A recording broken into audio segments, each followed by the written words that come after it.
Welcome to this video of Johnny's World. இன்று நான் வாசிக்கிற வசனம் சங்கீதம் 124 1 2 3. இந்த வசனங்கள் வாசிக்கும்போது உங்களுக்கு ஆசீர்வாதமாக இருக்கும், ஒரு சமாதானம் நம்மளுக்கு பெற்றுக்கொள்வதை அறிந்து கொள்ள முடியும். வசனம் வாசிக்கும்போது பிசாசு ஓடும், சத்ரு ஓடும்.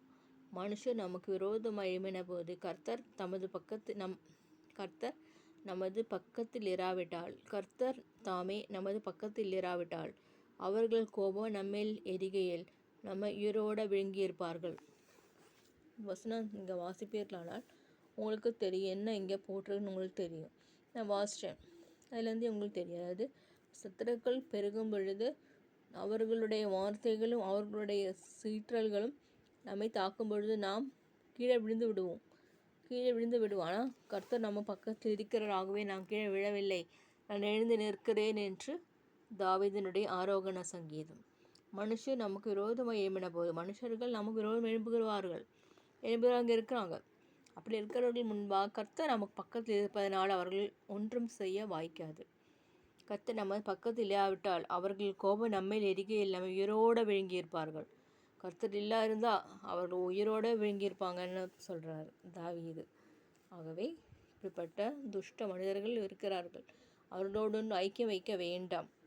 சில மனிதர்கள் நமக்கு தீங்கு செய்ய வருவார்கள், அவர்களோடு ஐக்கியம் வேண்டாம் என்று இந்த வசனம் கூறுகிறது.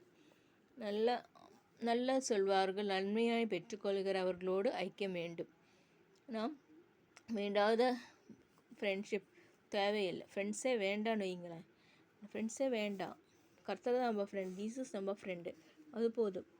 ஆகவே கர்த்தர் நமது பக்கத்தில் இராவிட்டால் நாம் விழுங்கியிருப்பார்கள் என்று வசனம் கூறுகிறது.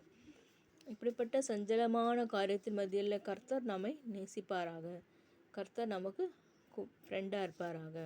இயேசுவான ஃப்ரெண்டாக இருக்கிறார், அவர் நமக்காக மரித்தார், உயிர்த்தெழுந்தார், மீண்டும் வருவார். நம்முடைய கிரீடத்தை தக்க வைத்து கொள்வோமாக. கர்த்தர் நம்மை இந்த காலகட்டங்களில் ஆசீர்வதிப்பாராக. இந்த வருடத்தை கர்த்தர் தரும்படியாக நான் ஜெபிக்கிறேன், என்னோடு ஐக்கியம் கொள்கிறேன்.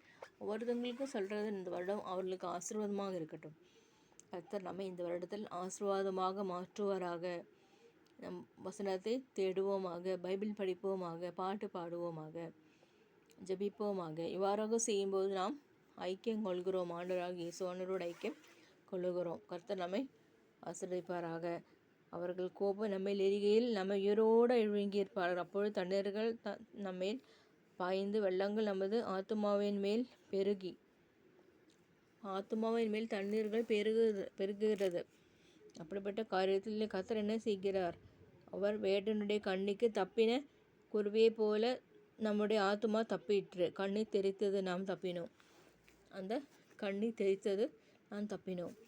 இந்த அதிகாரத்தை குறித்து இன்னொரு நாளைக்கு சொல்கிறேன் என்று நமக்கு தெரிகிறதுனால், அந்த கண்ணி தெரித்தது, நாம் தப்பினோம். கர்த்தராகி ஆண்டு இல்லாவிட்டால் நம்ம இல்லாமையாகி போயிடும். ஆனால் ஆண்டவருடைய வசனம் கூறுகிறது, கர்த்தர் நம்மோடு கூட இருக்கிறார், இயேசுவோடு நம்மோடு கூட இருக்கிறார். ஆகவே நாம் பயப்பட வேண்டாம், கலங்க வேண்டாம். கர்த்தர் ஆசீர்வதிப்பாராக, கர்த்தர் நம்மை காப்பாற்றுவாராக. கர்த்தர் நம்மை ஆசீர்வதிக்கிறார், அதற்காக நன்றி சொல்லுகிறோம். ஆமீன், ஆமீன்.